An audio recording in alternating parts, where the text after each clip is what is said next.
Good morning, all of you. Class 9th, lesson 10. Topic है circle, breath. Breath किसको कहेंगे? जैसे कि हमने अभी कक्षा 6 से पढ़ते आ रहे हैं कि ब्रेथ छोटे छोटे बिंदुओं का वह बिंदु पथ है, छोटे छोटे बिंदुओं का वह बिंदु पथ है जो किसी सेंटर के चारों ओर परिक्रमा करती है, और इन बिंदुओं का सेंटर से डिस्टेंस हमेशा इक्वल होती है. जब इन बिंदुओं को हम मिलते हैं, बिंदुओं द्वारा बनाए गए वह बिंदु पथ से एक ऐसी आकृति का निर्माण होता है जिसे हम वृत्त कहते हैं, और सेंटर से बिंदुओं के पथों का निगमन की डिस्टेंस हमेशा इक्वल होती है, जिसको हम एक रेडियस कहते हैं, त्रिज्या, और ये इसका केंद्र बिंदु है. इसे और इसके बारे में और क्लियर अच्छी तरह से जानकारी लेने के लिए हम यहाँ पे आते हैं, चलते हैं. जैसे यहाँ पे कुछ इस प्रकार के डेफिनेशन दिए गए हैं फिगर में. जैसे एक फिगर है, एक वृत्त है, तो एक तल पर उन सभी बिंदुओं का समूह, जैसे हम अभी बताया गया था, बिंदुओं का समूह जो तल के एक स्थिर बिंदु से, तल के ये स्थिर बिंदु यानी कि सेंटर केंद्र होता है, से एक स्थिर दूरी पर, एक स्थिर बिंदु से एक स्थिर दूरी, ये स्थिर दूरी जैसे बिंदु O और P एक स्थिर दूरी है, एक वृत्त कहलाता है. केंद्र के चारों ओर बिंदुओं का वह बिंदु पथ, केंद्र से उन बिंदु की दूरी बराबर होती है, स्थिर दूरी एक फिक्स होती है और सेंटर भी फिक्स होता है, जो कि एक ऐसे आकृति का निर्माण करते हैं जिसे हम वृत्त कहते हैं. तो जैसे कि यहाँ पे चित्र में दिखाया गया है कि O वृत्त का केंद्र है तथा OP जो है वृत्त की त्रिज्या है. अब आगे हम यहाँ पे देखते हैं कि कुछ 3 प्रकार के बिंदु हमने ले रखे हैं. ये वृत्त है, वृत्त के अंदर एक बिंदु यहाँ पे है, और एक बिंदु वृत्त के बाहर है, और एक बिंदु वृत्त के ठीक बाउंड्री पे, वृत्त की से सीमा पर स्थित है. तो इनका नाम हम किस प्रकार से कहेंगे? ये पूरा एक वृत्त हो गया. वृत्त के जो अंदर जो सेंटर पे जो बिंदु होता है, केंद्र बिंदु, उसको हम अभियंतर कहते हैं, और जो वृत्त की सीमा पर, बाउंड्री पर स्थित होता है, उसको परिसीमा कहते हैं, और जो बाहर होता है उसको हम बहिर्भाग कहते हैं. जैसे कि कक्षा 8 में या छोटी क्लासों में हमने इन बिंदुओं के बारे में अध्ययन कर चुके हैं कि वृत्त के अंदर जो स्थित बिंदु को क्या कहेंगे, वृत्त के सीमा पर स्थित को जो बिंदु इसको क्या कहेंगे, बाहर जो बिंदु स्थित है उसको क्या कहेंगे. ये सारी चीज़ें हमने जो है पिछले क्लास में अध्ययन कर चुके हैं. फिर मैं इसे पुनरावृत्ति के तौर पे आपको यहाँ पे याद दिलाया गया है. अब आगे की देखते हैं. यहाँ पे बहुत सारे वृत्तों को जो है अलग अलग फिगर्स में यहाँ पे वृत्त दिए गए हैं. जैसे यहाँ पे बहुत सारे वृत्त जो है अलग अलग प्रकार से बनाए गए हैं. तो जैसे कि हम जानते हैं कि केंद्र O बिंदु वाला एक कोई वृत्त है जिसका केंद्र O है. अगर हम केंद्र के बीचों बीच अगर कोई एक रेखा खींचते हैं, रेखा जो कि वृत्त को 2 बराबर भागों में विभाजित करते हैं, तो उसे हम व्यास कहते हैं. जैसे सपोजली केंद्र मानते हुए अगर हम एक वृत्त खींचते हैं, एक वृत्त की जो है परिक्रमा करते हैं, इस प्रकार से हमने केंद्र मानते हुए एक वृत्त खींचा. अगर इस वृत्त से कोई अगर रेखा हम खींचते हैं जो कि वृत्त को 2 बराबर भागों में विभाजित कर रही है, तो इस रेखा को कहेंगे हम व्यास. ये हो गया आपका व्यास, क्या कहलाएगा? डायमीटर कहलाएगा. अगर वह वृत्त, वह रेखाखंड जो वृत्त के केंद्र से ना होकर इसके जो है अन्य सिरों से होकर गुजरती है, ये इसकी जीवा कहलाएगी, ये जीवा कहलाएगी. तो वही चीज़ यहाँ पे आपको बताया जा रहा है कि हम इसे क्या कहेंगे. तो पहले वाले फिगर्स में यहाँ पे बताया गया जीवा क्या चीज़ है, व्यास क्या चीज़ है, इस फिगर में बताया गया है. उसके बाद यहाँ पे एक वृत्त है, वृत्त पर स्थित अगर कोई हम भाग ले लेते हैं P और Q, PQ भाग अगर हम ले लेते हैं, तो ये PQ जो भाग है, ये वृत्त का PQ जो भाग है वो कहलाएगा चाप कहलाएगा. ये चाप है. PQ भाग है वृत्त का, जो PQ भाग है ये वृत्त का चाप कहलाएगा. ये इस चाप के द्वारा, इस चाप ये हमने यहाँ पे एक चाप खींची है, एक चाप भाग है। और तीसरे आकृति में आप देख रहे हैं कि अगर हम वृत्त के अगर इतने से जो चाप है पी क्यू को अगर हम बाहर निकाल देते हैं तो ये चाप जो है आपका लघु चाप कहलाएगा। जैसे यहाँ पे दिखाया गया दूसरे फिगर में कि पी क्यू वाले जो चाप को अगर हम अलग कर दें, जैसे यहाँ पे अलग किया गया है, तो इस पी क्यू चाप को हम कहेंगे लघु चाप। बाकी जो पी क्यू का जो ऊपर वाला भाग है, जैसे यहाँ पे वृत्त में दिखाया गया है कि बाकी जो शेष चाप बचा है पी क्यू का जो शेष चाप बचा है उसको हम दीर्घ चाप कहते हैं। यानी कि पी आर क्यू जो भाग है वो दीर्घ चाप, वृत्त का दीर्घ चाप कहलाएगा। तो इसी प्रकार से हम चौथे फिगर की तरफ चलते हैं कि ये एक वृत्त है। वृत्त का अगर हम दो भाग करते हैं, जैसे यहाँ से पी क्यू वाले पी क्यू से हमने एक रेखा खींचा, जैसे इस भाग में पी क्यू की अगर एक रेखा खींचते हैं, इस प्रकार से एक रेखा खींचते हैं तो ये वृत्त जो है दो भागों में विभाजित हो रहा है। तो नीचे वाला भाग यानी कि इसका केंद्र बिंदु O मान लीजिए, तो नीचे वाला जो भाग है पी क्यू वाला जो ये भाग है, ये भाग इसका लघु वृत्त खंड कहलाएगा। और बाकी ऊपर का जो शेष भाग है, ऊपर का जैसे चित्र में दिखाया गया, ऊपर का शेष भाग जो है दीर्घ वृत्त खंड कहलाएगा। अब पांचवें वाले फिगर में अगर हम गौर से देखें कि अगर वृत्त के दीर्घ वृत्त खंड जो है आपका ये भाग कहते हैं, अगर केंद्र बिंदु से और वृत्त पर स्थित दो बिंदु है, इन बिंदुओं को अगर वृत्त के केंद्र से समान दूरी पर हम मिलाने पर जो चाप खींची जाती है, जो खंड अलग किया जाता है, उसको लघु वृत्त खंड कहते हैं। और जो ऊपर वाला भाग वो दीर्घ वृत्त खंड कहलाता है। कब? जब वृत्त के केंद्र से स्थित दो बिंदुओं को जो हम समान दूरी पर मिलाते हैं, त्रिज्या के द्वारा मिलाए जाते हैं, तो ये जो भाग है ये भाग आपका लघु वृत्त खंड कहलाएगा। बाकी ऊपर का जो शेष भाग बचा हुआ भाग वो दीर्घ वृत्त खंड कहलाएगा। तो ये इसका शेप है, इसको पहचानना है हमने, इसकी अच्छी तरह से जानकारी लेनी है। अब यहाँ पे हमें एक प्रमेय पढ़ना है। वृत्त के अंतर्गत जो है एक प्रमेय की जानकारी दी जाती है कि जीवा द्वारा एक बिंदु पर आंतरिक कोण क्या होगा? जीवा के द्वारा वृत्त के केंद्र पर जो कोण बन रहा है आंतरिक कोण को हम किस प्रकार से ज्ञात करेंगे इसके बारे में। तो सबसे पहले जैसे कि एक वृत्त खींचा गया है, वृत्त का ये जो है केंद्र बिंदु है। अब हमने जो है पी क्यू एक रेखाखंड खींचा वृत्त का, जो कि एक जीवा हो गया। अब हम क्या करते हैं कि वृत्त के केंद्र से जीवा को मिलाते हैं, जीवा पर स्थित जो बिंदु पी क्यू है इसको मिलाते हैं, एक त्रिज्या बनती है। फिर इसी प्रकार इस वृत्त पर स्थित दो बिंदु है, वो है बाह्य बिंदु है जो वृत्त के परिधि पर स्थित है, वो है आर और एस।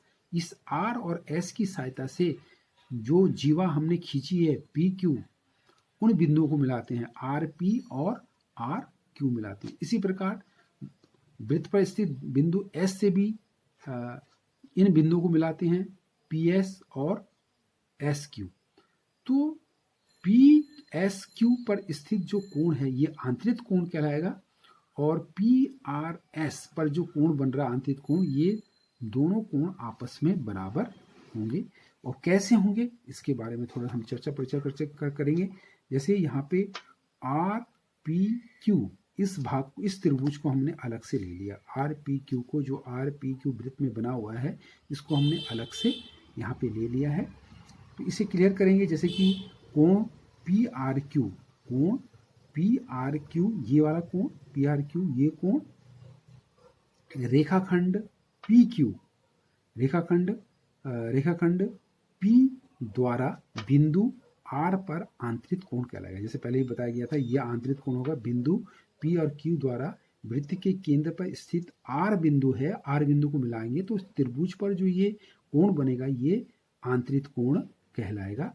इसी प्रकार हम इस तरफ भी लेंगे कि कोण पी ओ क्यू, ये कोण पी ओ क्यू, ये वाला कोण, ये कोण जो है जीवा पी क्यू द्वारा केंद्र पर आंतरिक कोण होगा। ये जो जीवा पी क्यू द्वारा बिंदु O को जो मिलाएंगे इसके द्वारा जो कोण बन रहा है ये केंद्र पर आंतरिक कोण कहलाएगा, केंद्र O पर आंतरिक कोण होगा। इसी प्रकार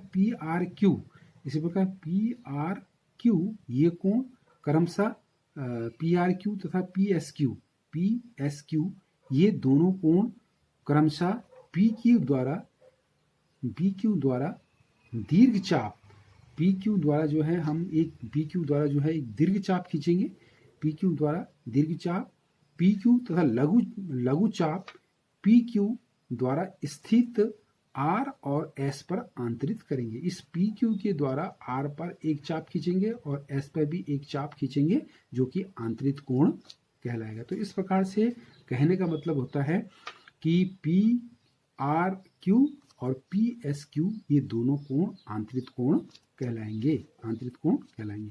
अब हमारे पास एक और प्रमेय यहाँ पे उभर के आ रहा है, एक प्रमेय पे हम इन प्रमेयों को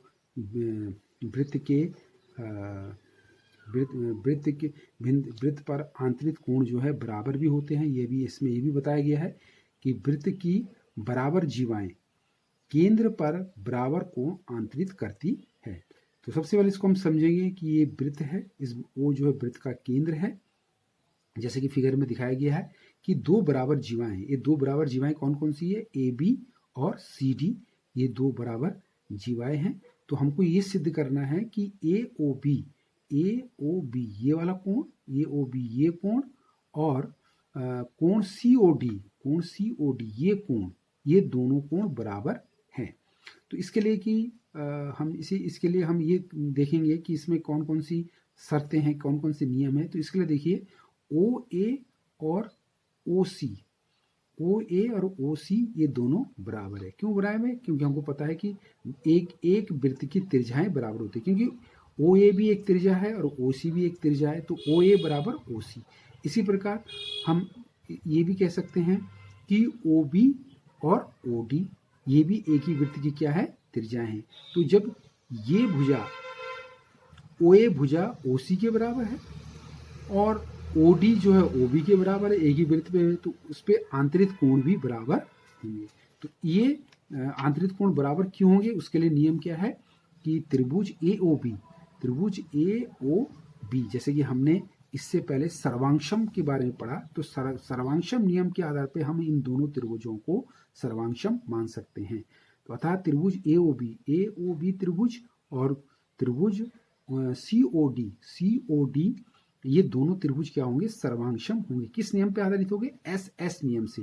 SS नियम से मतलब CPCT मतलब होता है कि त्रिभुज के सर्वांशम त्रिभुज के संगत भाग बराबर होते हैं। संगत भाग मतलब ये भाग इस भाग के बराबर है, ये भाग इस भाग के बराबर है, ये भाग इस भाग के बराबर है। तो ये संगत भाग कहलाएंगे CPCT, यानी कि corresponding part of congruent triangle के अकॉर्डिंग हम इसे सर्वांशम कहेंगे, क्योंकि ये SS नियम को शो कर रहा है।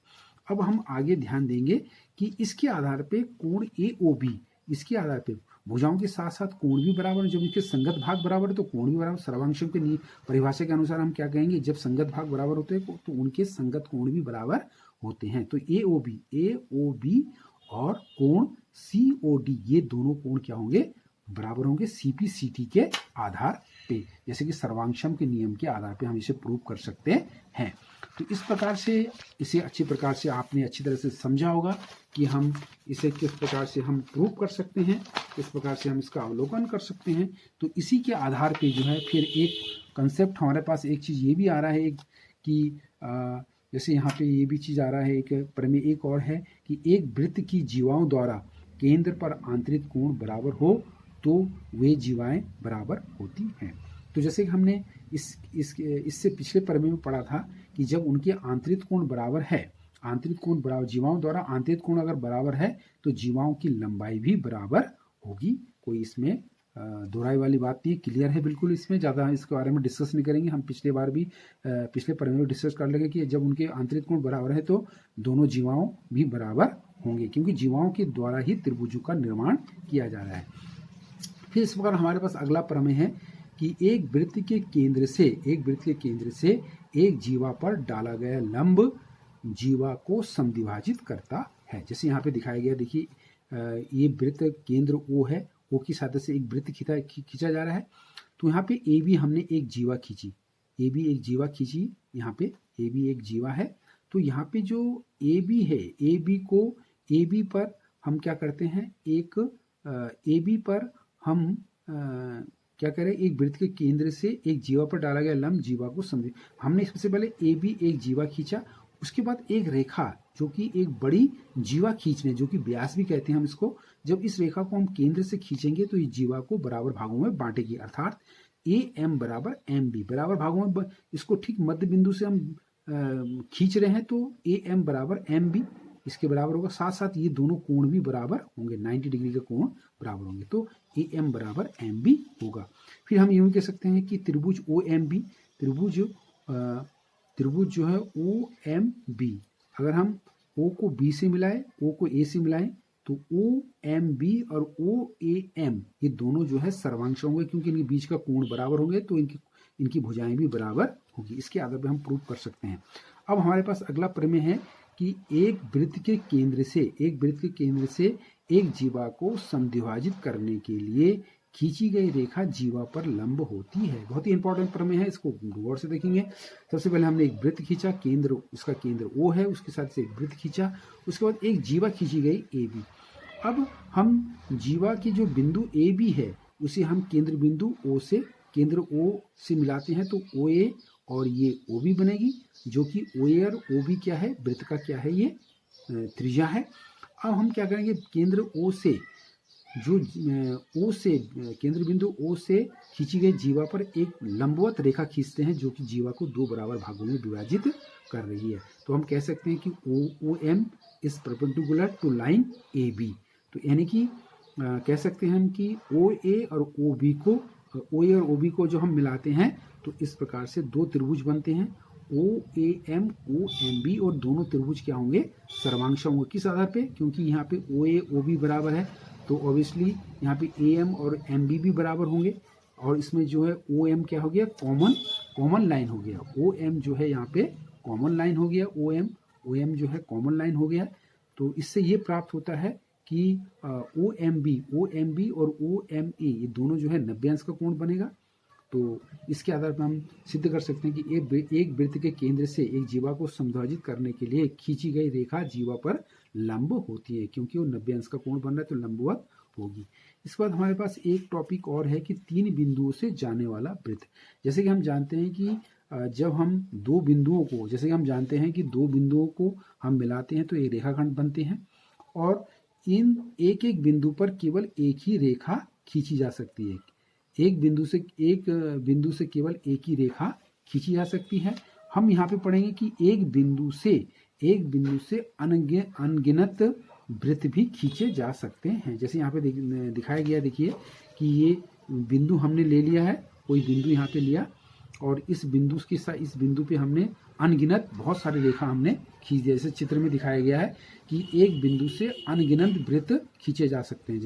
जैसे ऑब्वियसली मैं यहाँ पे दिखा रहा हूँ, ये कोई बिंदु है, इस बिंदु के साथ से हमने एक वृत्त खींचा, फिर इस बिंदु पे हमने जो है दूसरी रेखा खींचा, फिर इसको यहाँ पे भी जो है हमने एक रेखा और खींची, फिर ये ऊपर से भी खींच दी हमने, फिर इधर से भी खींच दी हमने। तो बोलने का मतलब है कि एक बिंदु से अनगिनत वृत्त खींचे जा सकते हैं। इसी प्रकार हम कह सकते हैं कि एक बिंदु से अनगिनत वृत्त जो है खींचे जा सकते हैं, यहाँ पे बताया गया है। इसी प्रकार दो बिंदुओं से भी अनगिनत वृत्त खींचे जा सकते हैं। जैसे देखिए यहाँ पे दिखाया गया है, दो बिंदु हमने P और Q लिया, और इन दोनों बिंदुओं की सहायता से हमने अनगिनत रूप से अनेक वृत्त खींचे। इसको भी हम दिखा सकते हैं। जैसे यहाँ पे दो बिंदु ले लिया हमने, यहाँ पे P और Q ले लिया दो बिंदु, तो इन बिंदुओं से भी अनगिनत रूप से बहुत खींचे जा सकते हैं। जैसे हमने पहले यहाँ से ये खींचा, फिर इससे भी ये खींचे हैं, फिर हमने जो है इस प्रकार बहुत सारे जो है वृत्त इस प्रकार से हम खींच सकते हैं, इस प्रकार से खींच सकते हैं। जैसे चित्र में दिखाया गया है कि इस प्रकार से दो बिंदुओं से अनगिनत रूप से हम जो है वृत्त खींचे जा सकते हैं। इसी प्रकार 3 बिंदुओं से जाने वाले वृत्त, यहाँ पे देखिए 3 बिंदु से किस प्रकार से वृत्त बनाएंगे। जैसे सबसे पहले हमने यहाँ पे बिंदु A, B और C लिया, तो A, B हमने एक वृत्त ऐसा खींचा जो कि A, B को टच कर रहा है, और उसका दूसरा बाह्य बिंदु B से C तक मिलाया, तो तीन बिंदुओं से भी जाने वाला एक वृत्त हम खींच सकते हैं। तीन बिंदुओं, ऐसा वृत्त जो कि तीन बिंदुओं को कवर कर रहा है, तो तीन बिंदु से जाने वाला वृत्त हम इस प्रकार से बना सकते हैं। ओके, थैंक्स, आप लोगों ने ध्यान दिया होगा। और इससे संबंधित प्रश्न भेजे जा रहे हैं। इन प्रश्नों को आप देखेंगे, सोचेंगे, समझेंगे और गृह कार्य के रूप में आवश्यक रूप से करेंगे। Okay, thanks.